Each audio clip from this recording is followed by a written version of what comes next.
بلندتر صلوات اللهم صل على محمد آل محمد. رحم اللہ من یقرأ الفاتحہ. بسم اللہ الرحمن الرحیم. الحمد للہ رب العالمین الرحمن الرحیم مالک یوم الدین. ایاک نعبد و ایاک نستعین. اهدنا الصراط المستقیم صراط الذین انعمت علیہم غیر المغضوب علیہم ولا الضالین. بسم اللہ الرحمن الرحیم. قل هو اللہ احد اللہ الصمد لم یلد ولم یولد ولم یکن له کفوا احد. اللهم صل على محمد وآل محمد. اللهم ابعث هاتين السورتين إلى أرواح المؤمنين والمؤمنات والمسلمين والمسلمات. اللهم اغفر للمؤمنين والمؤمنات والمسلمين والمسلمات الأحياء منهم والأموات. تابع اللهم بيننا وبينهم بالخيرات إنك مجيب الدعوات إنك على كل شيء قدير. پڑھیں صلوات محمد وآل محمد.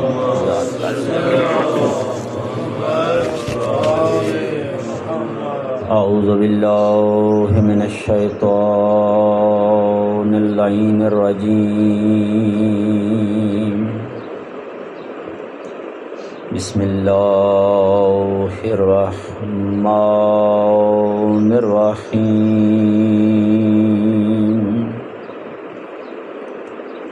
الحمد للہ رب العالمین بارئ الخلائق اجمعین. والصلاة والسلام علی سید الانبیاء وخاتم النبیین حبیبنا و حبیب الہ العالمین ابی القاسم محمد.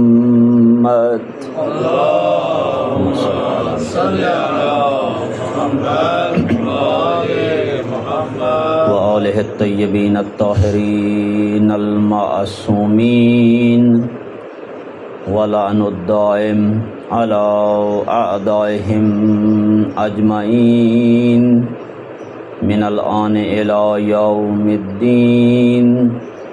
السلام علی الحسین وعلى علی بن الحسین وعلى اولاد الحسین وعلى اصحاب الحسین جميعا ورحمۃ اللہ وبرکاتہ. اللهم صل على محمد وآل محمد. ارباب دانش، عزاداران سید الشہداء، دعا ہے پروردگار آپ مومنین کا اس مقدس مقام پہ چل کر آیا عبادت شمار فرمائے. جو حاجات لے کے آئے ہیں خالق کل شے مالک کل شے ذکر کے صدقے میں، وارثان ذکر کے صدقے میں آپ کی اور تمام مومنین کی تمام تر حوائج شریعہ کو خدا پورا فرمائے. اور ہمارے زمانے کے امام کے ظہور میں خداوند متعال جلد از جلد تعجیل فرما. ہم سب کا خاتمہ بالخیر فرما، خاتمہ بالایمان فرما. دعاؤں کی قبولیت کے لیے صلوات پڑھیں محمد وآل محمد.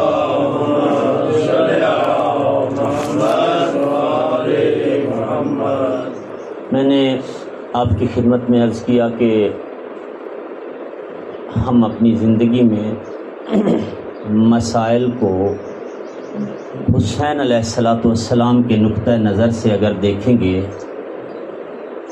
تو وہ سعادت جو خداوند متعال نے مولا حسین علیہ السلام کو عطا کی ہے، ہم بھی ان کے لشکر میں شامل ہو جائیں گے. میں نے عرض کیا کہ یہاں زمان و مکان کی قید نہیں ہے. کہاں آدم علیہ السلام تھے، کہاں حسین علیہ السلام، کتنا زمانہ گزر گیا بیچ میں.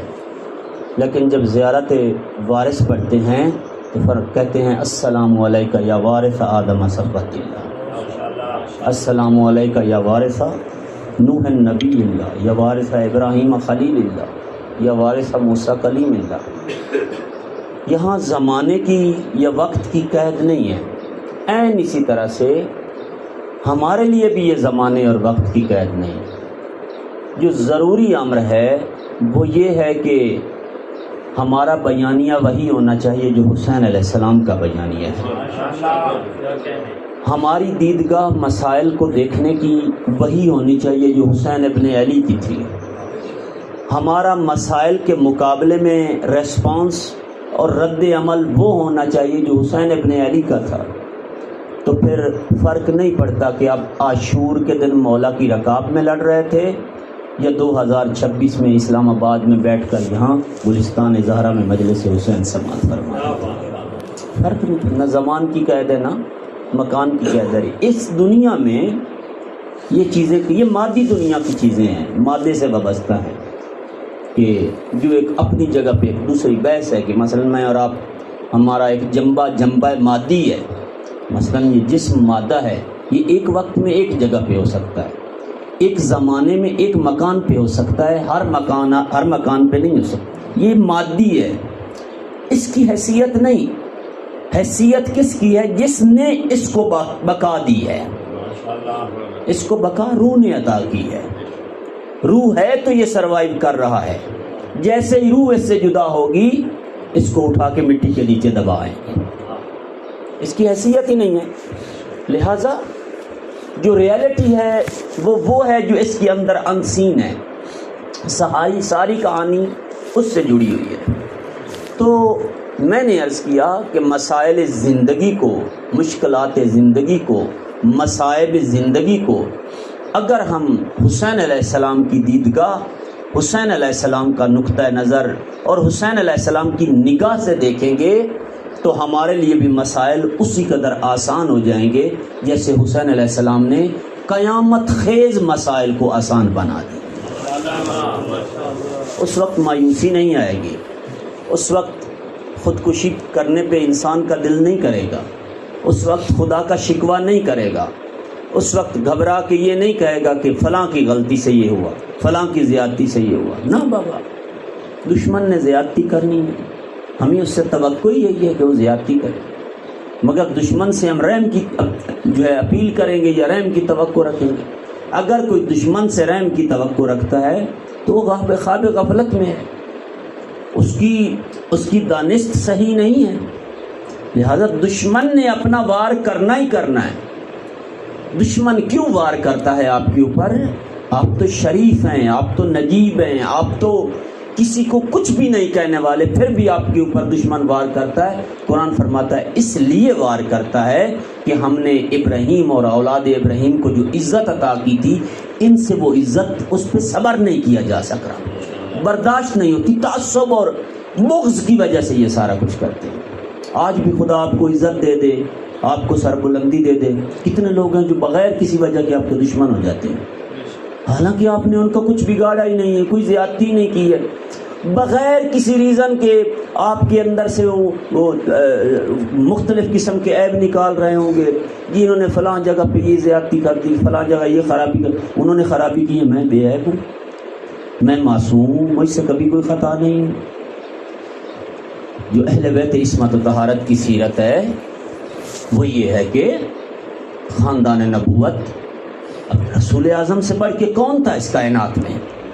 پیغمبر گرامی اسلام کے جو موجب تخلیق کائنات ہیں، سیرت النبی میں لکھا جب پیغمبر جاتے تھے تبلیغ اسلام کے لیے اور لوگ بات نہیں سنتے تھے، کانوں میں انگلیاں ڈال لیتے تھے، جادوگر کہتے تھے، بھاگ جاتے تھے، ساحر کہتے تھے، تو رسول اللہ لوگوں میں عیب نہیں دیکھتے تھے، اپنی ذات میں نقص دیکھتے تھے۔ سیرت اہل بیت یہ ہے، اپنی ذات فرماتے تھے میں ابھی اس مقام پہ نہیں پہنچا ہوں کہ میری آواز ان کے دلوں پہ اثر کر سکے، میں ابھی اس مقام پہ نہیں پہنچا ہوں کہ میری بات سننے کے لیے یہ لوگ تیار ہو جائیں۔ کیا کرتے تھے پیغمبر؟ اپنی عبادت کو اور بڑھا دیتے تھے، رات کا قیام اللیل اور لمبا کر دیتے تھے. قرآن فرماتا ہے کہ صلوات پڑھ لیں محمد.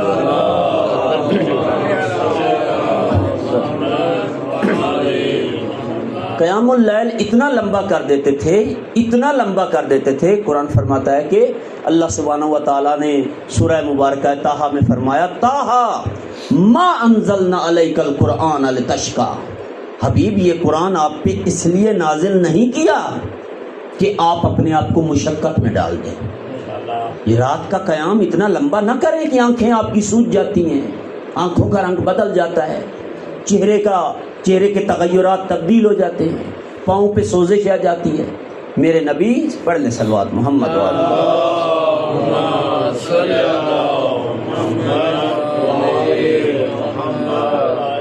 لہذا مسائل زندگی جب آتے ہیں دشمن نے دشمنی کرنی ہے. میں اپنے آپ کو اس مقام پہ لے کر جاؤں کہ چونکہ میرا امتحان ہو رہا ہے. جس کا امتحان ہوتا ہے وہ دوسرے پہ دوست نہیں دے سکتا، دوسرے کو مجرم یہ میرا امتحان ہے. کوئی مثلا ٹیم جاتی ہے میدان میں، آج کل فٹ بال میچ ہو رہا ہے، ان کو پتہ ہے کہ ہمیں بغیر کسی زحمت کے، بغیر کسی کوشش کے گول کوئی نہیں کرنے دے گا. اس میں ہم کو میدان میں بھاگنا ہوگا، ممکن ہے گرے، ممکن ہے ہڈی ٹوٹے. یہ سارا کچھ پہلے سے اس کے دماغ میں ہے. اس کھلاڑی کے دماغ میں پہلے سے یہ ساری باتیں ہیں کہ جس میدان میں اتر رہا ہوں وہ میدان امتحان ہے. امتحان میں ہر چیز سامنے آئے گی.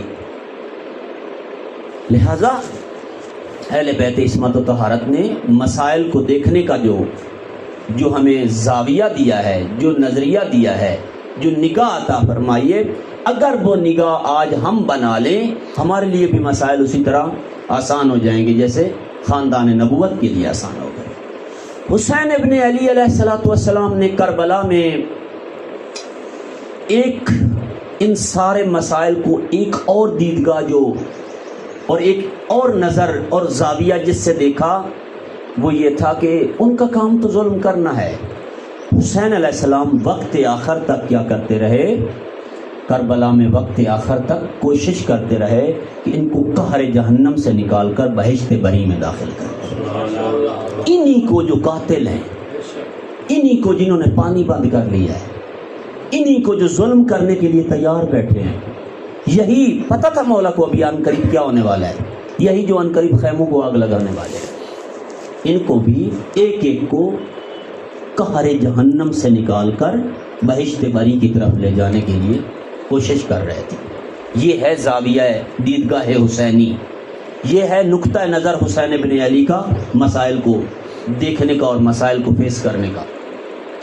حسین کے نانا کے لیے قرآن فرماتا ہے کہ لَقَدْ جَاءَكُمْ رَسُولٌ مِّنْ أَنفُسِكُمْ عَزِيزٌ عَلَيْهِ مَا عَنِتُّمْ حَرِيصٌ عَلَيْكُمْ وَبِالْمُؤْمِنِينَ رَءُوفٌ رَحِيمٌ.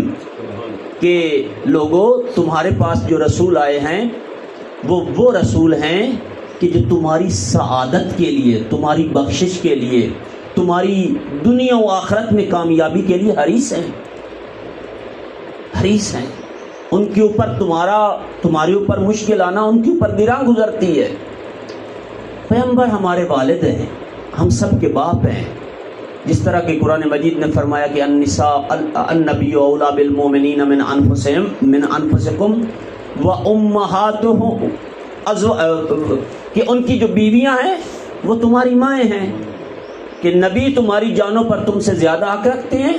النبی اولیٰ بالمؤمنین من انفسکم و ازواجہ امہاتکم، اور ان کی جو بیویاں ہیں وہ تمہاری مائیں ہیں. جس طرح ان کی بیویاں ہماری مائیں ہیں روحانی، اسی طرح سے نبی بھی ہمارے روحانی باپ ہیں.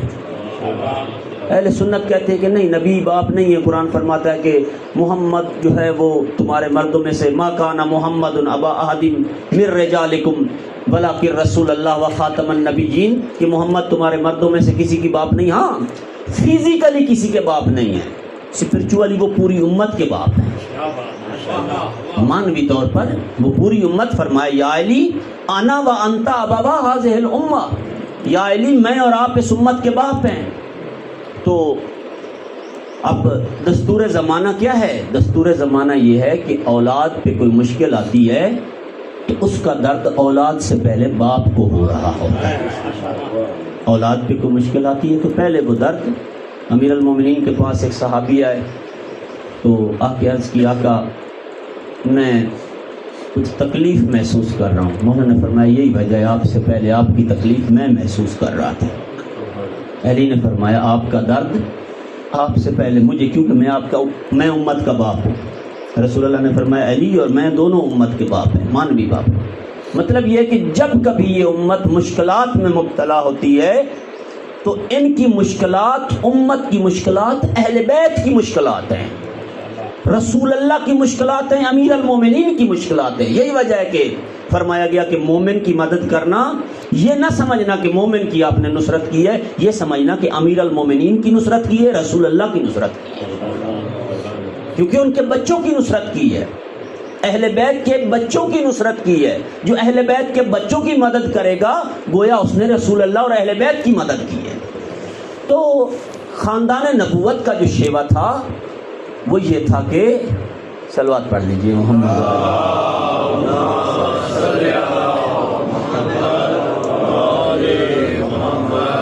امام زمانہ بلند تر صلوات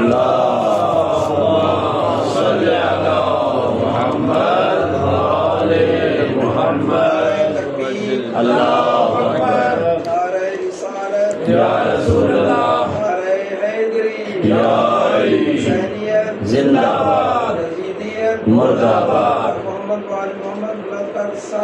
اللہم صلی علی محمد وآل محمد۔ اہل بیت عصمت و طہارت کا جو نقطہ نظر ہے اس امت کے بارے میں اور امت کی طرف سے دیے جانے والے مصائب اور مشکلات کے بارے میں، وہ کائنات سے مختلف ہے۔ خدا جانتا ہے اہل بیت مظہر ہیں زمین پہ ذات و صفات خداوندی کے۔ کس قدر اللہ اپنے دشمنوں کو، وہ زمین پہ بیٹھ کے کہتے تھے انا ربکم الاعلی، فرعون کہتا تھا میں تمہارا سب سے بڑا رب ہوں۔ خدا اس کو رزق بھی دے رہا تھا، آکسیجن بھی دے رہا تھا، رحمت بھی دے رہا تھا، صحت بھی دے رہا تھا، اور بولنے کی طاقت بھی دے رہا تھا، دیکھنے کی صلاحیت بھی دے رہا تھا، سننے ہر شے دے رہا تھا، کوئی چیز بھی بند نہیں کر رہا، جبکہ وہ خدا کے مقابلے میں خدا بن کے بیٹھا ہے اور لوگوں کو کہہ رہا ہے میں رب ہوں تمہارا، انا ربکم الاعلی۔ کتنی وسعت ہونی چاہیے بندے کے اندر، کتنی وسعت ہونی چاہیے کسی ذات میں کہ ایک بندہ میرے منصب پہ قبضہ کر کے میرے بندوں کو، میری مخلوق کو، میرے دوستوں کو میرے بارے میں گمراہ کرتا ہے اور اپنے بارے میں ان کو جو ہے وہ اپنی اطاعت پہ اکساتا ہے، اور میں پھر بھی اس بندے پہ رحمت کیے جا رہا ہوں۔ کتنی بڑی وسعت چاہیے انسان کو۔ خداوند متعال کی ان صفات کا مظہر ہے زمین پر محمد و آل محمد۔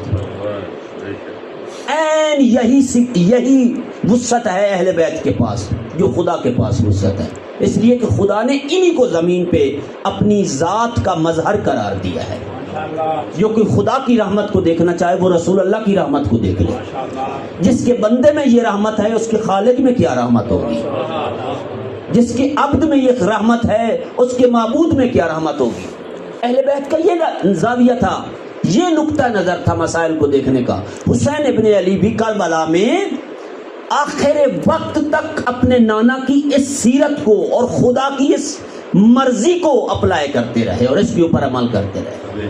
روایت بتاتی ہے کہ ایک یہودی تھا حضور علیہ الصلوۃ والسلام کے زمانے میں، اور وہ یہودی مسلمانوں کے بچوں کو تعلیم دینے کے لیے آتا تھا۔ بیمار ہو گیا، حضور علیہ السلام نے پوچھا، وہ یہودی کچھ دنوں سے نہیں آ رہا۔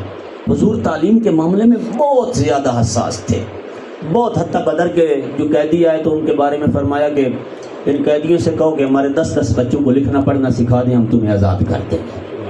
اگرچہ تم ہمیں قتل کرنے آئے تھے، ہمیں نابود کرنے آئے تھے، ہمارا خاتمہ کرنے آئے تھے، ہمیں مارنے مٹانے کے لیے تباہ و برباد کرنے آئے تھے، تم خود ہار گئے، ہم نے تمہیں قیدی بنا لیا، ہم اپنے قاتلوں کو بھی معاف کر دیں گے اس شرط پر ہمارے 10 بچوں کو لکھنا پڑھنا سکھا دیں۔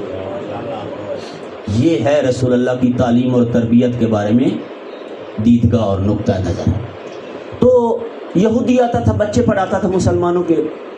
حضور علیہ الصلوۃ والسلام نے فرمایا کہ وہ چند دنوں سے نہیں آ رہا، کدھر ہے؟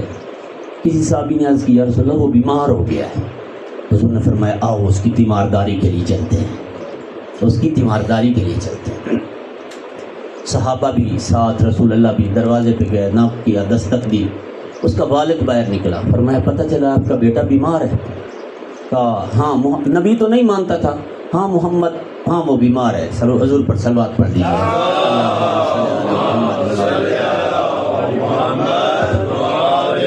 فرمان پیغمبر ہے کہ بخیل ترین ہے وہ شخص، کنجوس ترین ہے وہ شخص جو میرا نام سنے اور مجھ پر صلوات نہ پڑھے. ایک مرتبہ پھر بھی صلوات پڑھے.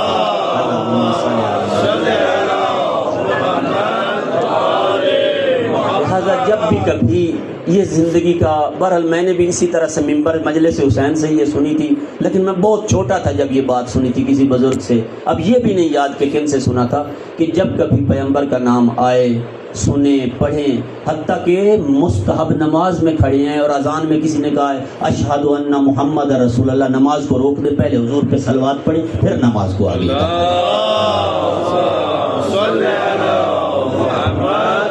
اس لیے کہ یہ وہ ذکر ہے کہ جو خالق کی کائنات بھی کرتا ہے.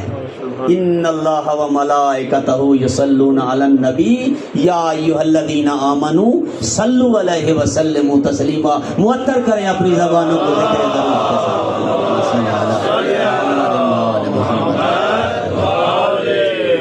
تو یہودی نے کہا جی وہ بیمار ہے.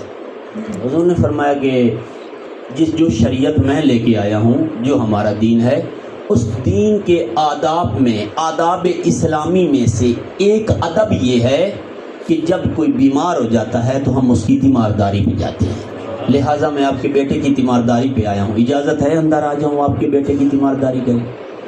اس نے کہا ہاں کیوں نہیں، آپ کا اپنا گھر ہے، آپ آئیں، تشریف لائیں. نبی نہیں مانتا تھا، یہ تو مانتا تھا کہ بنی ہاشم کا ایک شریف خاندان کا شریف النفس فرد ہے، آنریبل ہے، ریسپیکٹیبل ہے، باوقار ہے. جی یہ تو مانتا تھا. نبی نہیں مانتا تھا، وہ ایک دوسری بات تھی. حضور علیہ الصلوۃ والسلام جیسے گئے، دیکھا تو وہ جوان عالم غش میں تھا. حضور نے دیکھا غش کے عالم میں، حضور رک گئے، انتظار کیا. کچھ دیر کے بعد اس کی غش ٹوٹی. حضور علیہ الصلوۃ والسلام نے فرمایا جوان، آپ نے کچھ عرصہ ہمارے ساتھ بھلائی کی ہے، میں مصطفیٰ چاہتا ہوں تیرے ساتھ بھلائی کروں. اس نے عرض کی یار، اس نبی تو وہ بھی نہیں مانتا تھا. اس نے کہا آپ کیا بھلائی مجھ سے وقت آخر کرنا چاہتے ہیں؟ فرمایا آپ کلمہ پڑھ لیں، 2 گواہیاں دے دیں، میں تیری جنت کا ضامن ہوں. آپ 2 گواہیاں دے دیں، اللہ کی وحدانیت کی، میں مصطفیٰ کی نبوت اور رسالت کی، میں تیری جنت کا ضامن ہوں. جوان نے اپنے باپ کی طرف دیکھا.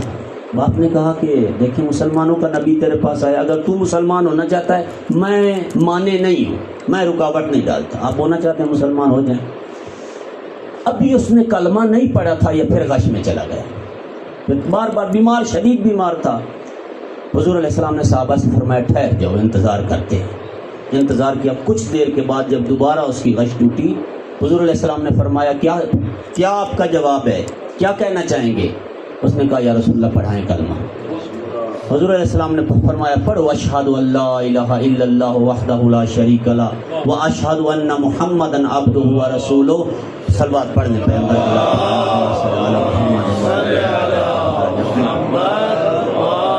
جیسے ہی یہودی نے یہ کہا روح پرواز کر گئی. گویا اسی وقت کے انتظار کے لیے بھی وہ بچا ہوا تھا. جیسے یہ کہا روح پرواز. حضور علیہ السلام نے وارثوں سے کہا جنازے کے قریب نہ آنا، میں مصطفیٰ اس کو اسلامی طریقے کے مطابق غسل دلواؤں گا، میں اس کو کفن پہناؤں گا، میں خود اس کا جنازہ پڑھاؤں گا، اس کی میت کو اٹھا کے مسلمانوں کے قبرستان میں لے کے جاؤں گا، قبر میں اتاروں گا، خود اس کی تلقین پڑھوں گا. یعنی کیا؟ یعنی یہ کہ مرتے ہوئے یہودی کو ہاتھ سے پکڑا مصطفیٰ نے، جنت کے دروازے تک پہنچا کر، جنت کے دروازے. یہ ہے اہل بیت کا نقطہ نظر مسائل کو دیکھنے کا. دنیا کو دیکھنے کا. میرے سے کوئی تھوڑی سی زیادتی کر لے, میرے سے تھوڑی سی کوئی حتی سلام دینے میں تھوڑی سی بے ادبی اس سے ہو جائے یا غفلت ہو جائے, کئی وقت میرے دل میں کینہ رہتا ہے, اچھا بڑا آدمی بن گیا تبھی مجھے ایسے سلام کر رہا ہے, پیسہ آ گیا ہے نا, ورنہ تو میرے لیے مجھے بہت اچھے طریقے سے ملتا تھا. پتہ نہیں بیچارہ پریشان ہے, کوئی معاملات ہیں, گھریلو مسئلہ ہے, کیا ہے. یہاں دنیا میں 1001 معاملات ہیں بندے کے ساتھ, ہم فوراً ریاکشن.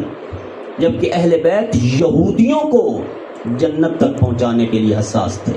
حریص علیکم, تمہارے لیے حریص ہیں آپ کی بخشش کے لیے. یہی دیدگاہ تھی حسین ابن علی کی کربلا کی. وقت آخر کتنا دل ہونا چاہیے بندے میں کہ سارا کچھ قربان ہو گیا ہے, سارا کچھ دے چکے ہیں, لیکن پھر بھی فرما رہے ہیں کہ اے میرے نانا کی امتیوں, اور بلکہ وہاں تو فرمایا کہ عشیت و ابو سفیان, جو کچھ میرا نقصان کر چکے ہو میں تمہیں معاف کرنے کو تیار ہوں, اب بھی اپنے مظالم سے ہاتھ اٹھا لو, اب بھی حسین ابن علی کے خون سے اپنے ہاتھ رنگین کرنے سے باز آ جاؤ. لیکن بہرحال جو اتنے گناہ کر چکا ہوتا ہے اس کو توفیق ہی سلب ہو جاتی ہے. تو ایک پیغام جو کربلا کا ہے وہ یہ ہے کہ جتنا بھی دشمن سے دشمن ترین انسان ہو, سیرت حسین اور پیغام حسین ابن علی یہ ہے کہ ہماری کوشش یہ ہونی چاہیے, یہ اہل بیت کا فرزند ہے, ہم بھی اس کو ہاتھ سے پکڑ کر جنت میں لے جائیں, ہم بھی اس کو جنت. حسین ابن علی بھی یہی چاہ رہے تھے. میں نے پہلی مجلس میں عرض کیا, یہ جو فرمایا تھا حل من ناصر ینصرنا, یہ مدد مانگ نہیں رہے تھے, مدد دے رہے تھے. این اسی طرح سے جیسے اللہ فرماتا ہے من ذا الذی یقرض اللہ قرضا حسنا, کون ہے جو میں اللہ کو قرضہ عطا کرے. اللہ کو کیا ضرورت ہے قرضے کی. ایک جگہ پہ فرمایا ان تنصر اللہ ینصرکم, اگر تم اللہ کی نصرت کرو گے میں اللہ تمہاری. اللہ کو کیا ضرورت ہے ہماری نصرت کی.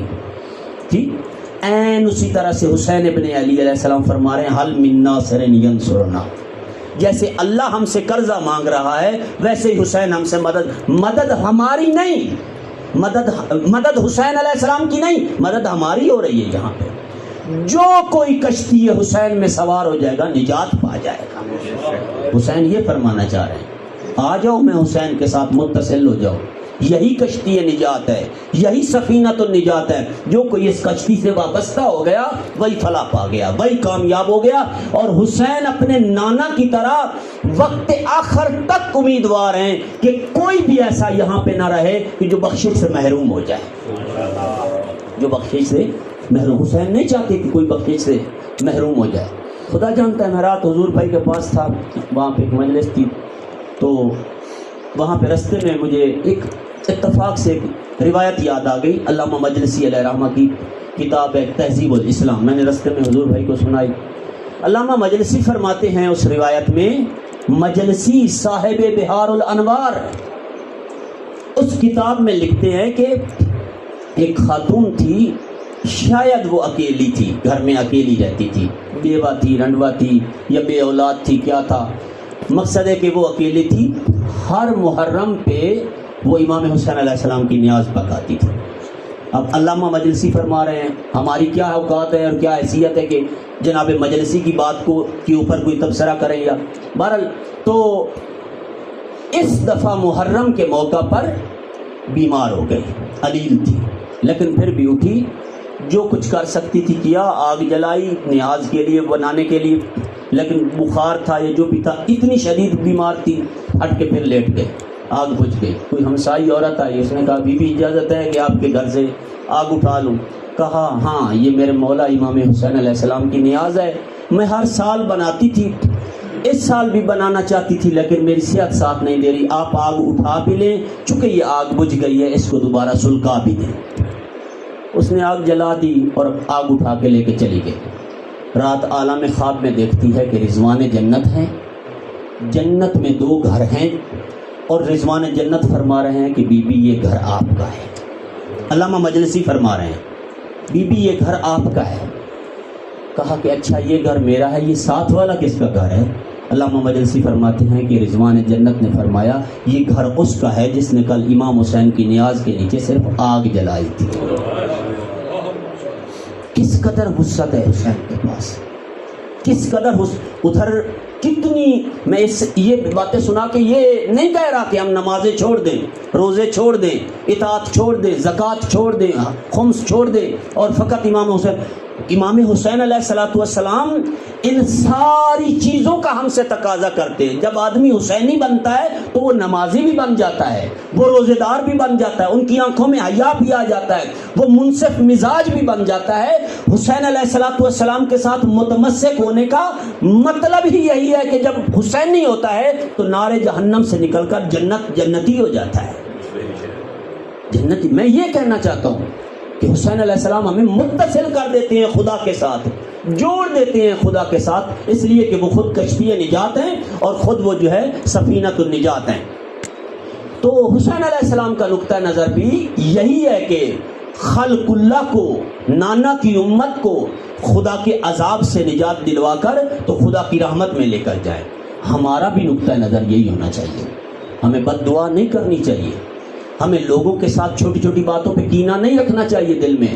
ممکن ہے کسی سے غفلت ہو گئی ہے، ممکن ہے کوئی پریشان ہے، ممکن ہے اس کی توجہ نہیں اس طرف آئی، میری شان میں کوئی غفلت ہو گئی ہے، کوئی بے ادبی ہو گئی ہے، تو مجھے کن فیکون نہیں کرنا چاہیے۔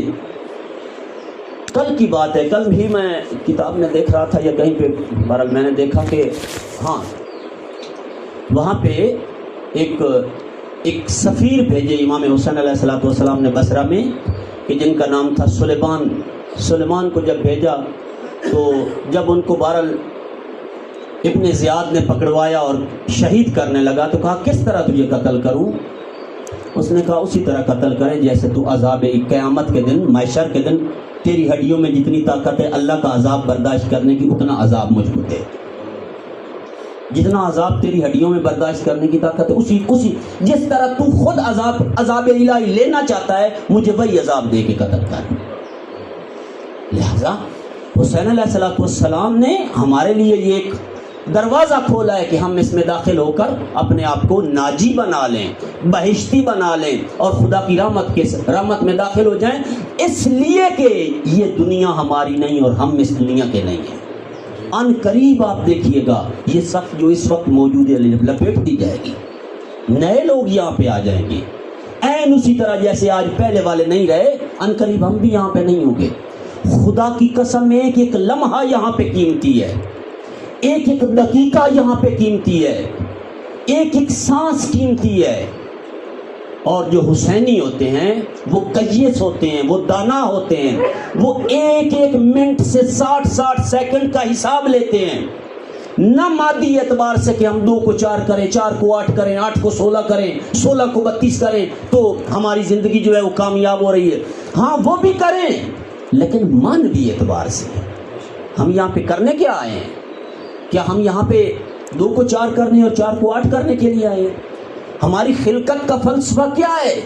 ایک ٹیسٹ دینا ہے، امتحان دینا ہے، خدا نے دیکھنا ہے کہ کون ہے کہ جو میری رحمت کا مستحق ہے، جنتوں کا مستحق ہے، اور کون ہے کہ جو میرا نافرمان ہے۔ چیک کر کے بھیجے گا آگے۔ جو اس کا فرما بردار ہے اس کو خدا، ان کا وعدہ کیا خدا نے کہ جنات تجری من تحتها الانہار خالدین فیہا ابدا، میں ایسی جنتوں میں داخل کروں گا کہ جن کے نیچے نہریں بہتی ہیں اور وہ زندگی فار ایور ہے۔ لہٰذا ایک امتحان دینے کے لیے یہاں پہ آئے ہیں۔ حسین ابن علی اپنی پاک شہادت اور پاک امتحان کے ذریعے ہمیں بار بار اس طرح متوجہ کر رہے تھے، ایھا الناس، یہ دنیا کے مصائب جتنے بھی طولانی ہوں آخر ختم ہو جائیں گے، دنیا کی مصیبتیں جتنی سخت ہوں ان کا ایک انجام ہے، لیکن خوش نصیب ہیں وہ لوگ جنہوں نے دنیا کی مصیبتیں برداشت کر لیں، اپنی آخرت بچا لی، اپنی آخرت محفوظ کر لی۔ بدقسمت ہیں وہ لوگ جو دنیا کی آسانیوں کے پیچھے اپنی آخرت ضائع کر بیٹھے ہیں، بد نصیب ہیں وہ لوگ۔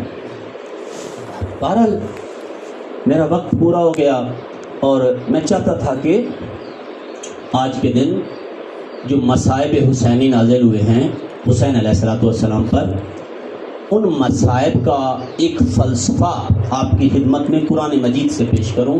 میں اصل جو تیاری جس موضوع پہ کر کے آیا تھا وہ یہ تھا، لیکن مجھے وقت نے ساتھ نہیں دیا، انشاءاللہ شاید کل آپ کی خدمت میں عرض کروں گا کہ قرآن مجید میں ایک آیت ہے، انشاءاللہ اسی آیت کو کل موضوع بنائیں گے اور اپنے موضوع کے ذیل میں اس کو ڈسکس کریں گے کہ ما اصابکم من مصیبت فبما کسبت ایدیکم، تمہارے اوپر جو مصیبتیں نازل ہوتی ہیں وہ مصیبتیں تمہارے اپنے ہاتھوں کی کمائی ہے۔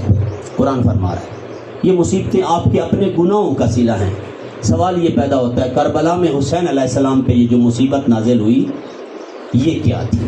کہ انشاءاللہ اس کو پھر ہم قرآن مجید کی سورہ مبارکہ حدید کی 22ویں آیت کے ساتھ اس کو ڈسکس کریں گے کہ وہاں پہ فرمایا ما اصابکم من مصیبت، کہ تمہارے اوپر جو مصیبت نازل ہوتی ہے فی الارض وفی انفسکم، جو زمین پر مصیبت نازل ہوتی ہے اور تمہارے نفوس پہ مصیبتیں نازل ہوتی ہیں، یہ پہلے سے کتاب مبین میں لکھی ہوئی ہیں۔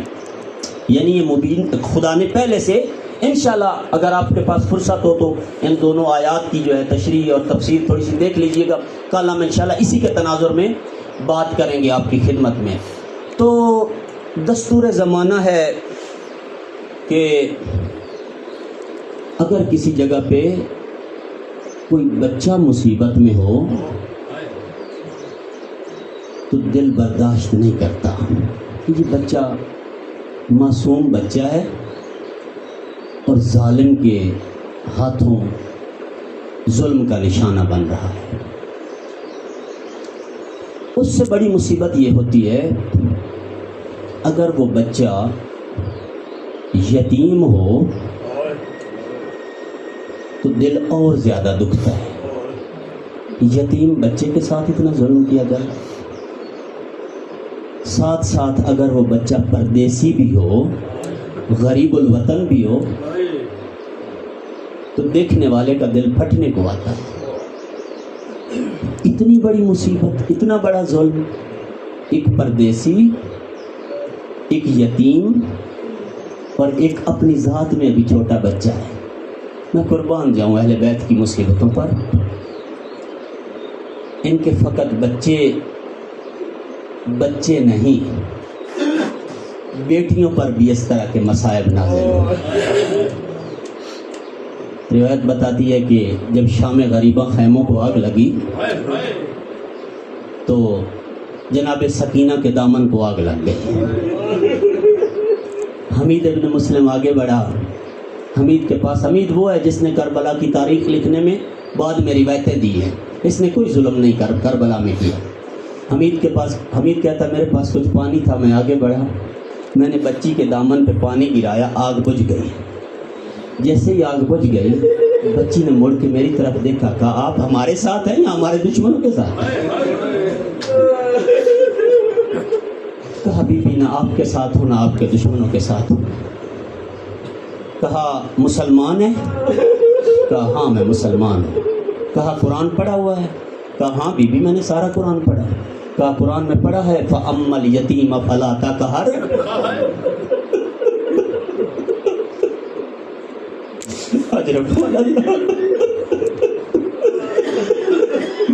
کہ جب کوئی یتیم تمہارے سامنے آ جائے تو اس پہ ظلم نہ کرنا۔ کہا ہاں بی بی میں نے قرآن مجید میں پڑھا ہے۔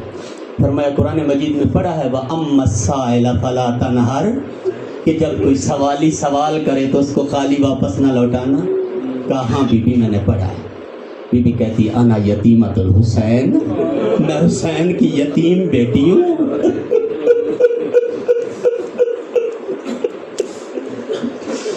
ایک ہی وقت میں سوالی ہوں، یتیم بھی ہوں، مسکین بھی ہوں اور سوالی بھی ہوں۔ کہا بی بی کیا کہنا چاہتی ہے، کیا فرمانا چاہتی ہے؟ کہا مجھے نجف کا رستہ بتا،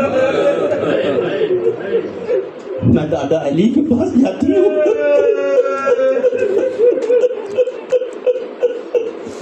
اور کہتی ہوں دادا آپ تو نبیوں کے مشکل کشا تھے، ہماری مشکل کو بھی آ جائیں۔ اجرکم اللہ۔ اہل بیت کے نہ فقط بچے مظلوم تھے، بچیاں بھی مظلوم تھیں، بچیاں بھی مظلوم تھیں۔ میں نے یہاں تک بات کی ہے تو آپ کی منزل ایک اور آگے بڑھا دوں۔ اسی بی بی کے ساتھ کیا ہوا، صادق آل محمد فرماتے ہیں میرا سلام ہو اس جدہ پر جس کو تماچا لگا تو کانوں کے گوشوارے تماچے کے ساتھ اتر گئے، یعنی اتارے نہیں گئے، تماچا ایسا لگا تھا کہ گوشوارے خود بخود۔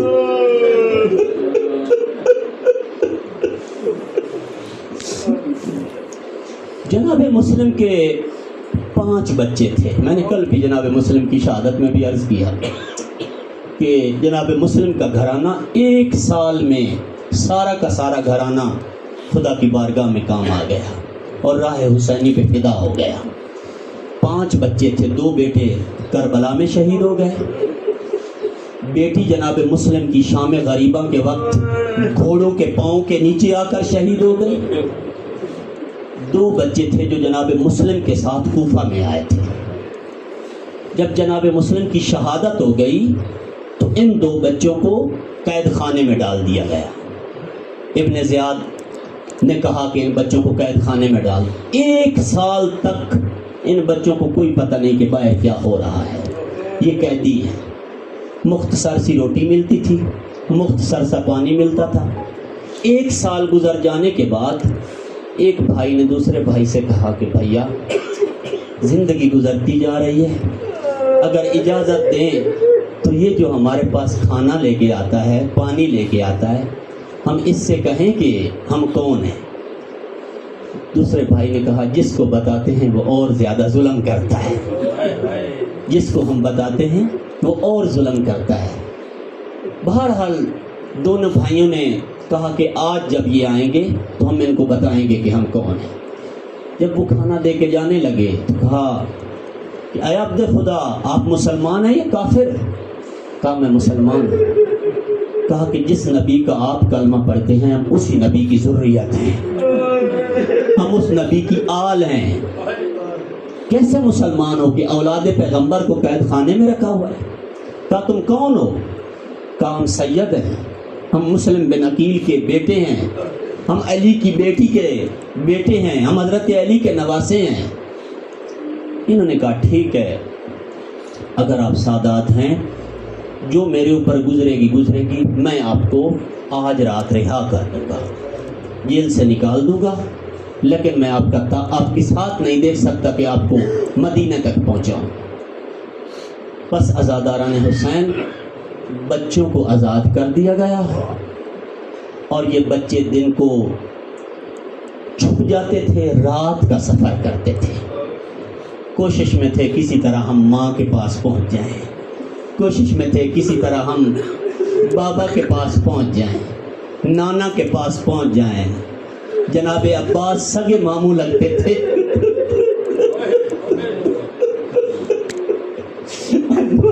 ہم وہاں پہ پہنچ جائیں، لیکن شاید تقدیر میں یہی لکھا تھا کہ ایک روز ایک ندی کے کنارے آئے، ندی کے کنارے درخت تھا، اس خوف سے کہ نیچے درخت کے نیچے ندی کے کنارے ہمیں کوئی دیکھ نہ لے، بچے درخت کے اوپر چڑھ گئے۔ ایک بی بی آئی، پانی بھرنے لگی، جب پانی بھرنے لگی تو پانی میں 2 بچوں کا عکس نظر آیا، چاند سے بچے، پھول جیسے بچے، حسین بچے، ننھے ننھے بچے۔ جیسے اس بی بی نے دیکھا تو بچوں کی محبت میں اس قدر گم ہو گئی، کہا میرے شہزادوں، میرے بچوں تم کون ہو؟ اللہ اکبر! جب کسی غیر عورت کی نظر میں یہ بچے اتنے پیارے تھے، ماں کی نظر میں کیا ہوں گے؟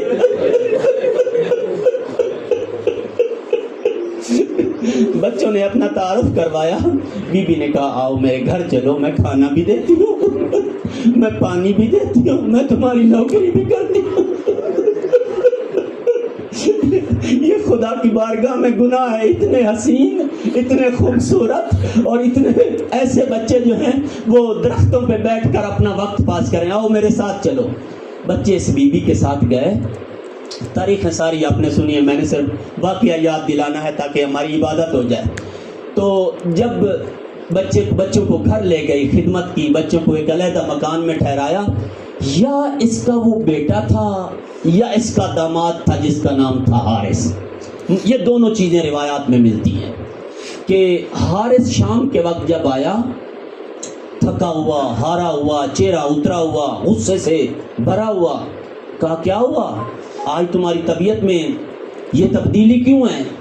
کہا کہ ابن زیاد کے زندان سے 2 بچے فرار کر گئے ہیں اور اس نے ایک بہت بڑا انعام ان کے سر کے اوپر رکھا ہے.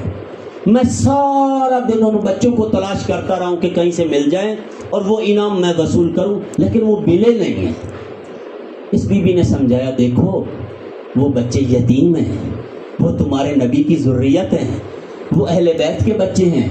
جیسے جیسے اس بی بی نے باتیں کی اس کو شک پڑتا گیا کہ یہ بچے اسی گھر میں ہیں. اس نے کہا کہیں ایسا تو نہیں کہ وہ بچے تیرے پاس ہیں. بہرحال اس نے چھپانے کی کوشش کی. اس ملعون نے اٹھا، طاقتور تھا، تلوار ہاتھ میں پکڑی، گھر کو تلاشی لینا شروع کر دیا کہ اس کمرے تک پہنچا جہاں پہ وہ بچے دونوں بیٹھے ہوئے تھے. جیسے ہی بچوں کے پاس گیا، نہیں معلوم کچھ اس طرح سے ان کے سروں پہ ہاتھ رکھا کہ بچوں کے پاؤں زمین سے اٹھ گئے. اتنی محبت سے کوئی ہاتھ ان کے سر پہ رکھا.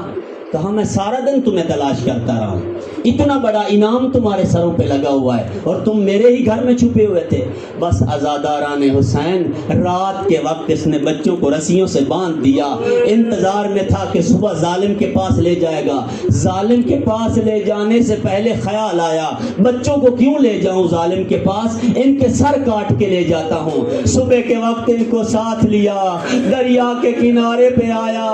بچوں کو یقین ہو گیا اب یہ ظالم قتل کرنے کا ارادہ رکھتا ہے. چھوٹے بھائی نے کہا ظالم قتل کرنے سے پہلے ہمیں نماز پڑھنے دیجئے. عزادارو اہل بیت کے بچوں نے وقت آخر بھی نماز کو فراموش نہیں کیا. نماز ہو گئی. بڑے بھائی نے کہا حارث پہلے مجھے قتل کر تاکہ میرے بھائی، میں اپنی آنکھوں سے اپنے بھائی کو قتل ہوتے نہ دیکھوں. چھوٹے بھائی نے کہا نہیں پہلے مجھے قتل کر، میں اپنے بڑے بھائی کو اب قتل ہوتے نہیں دیکھ سکتا. عزادارو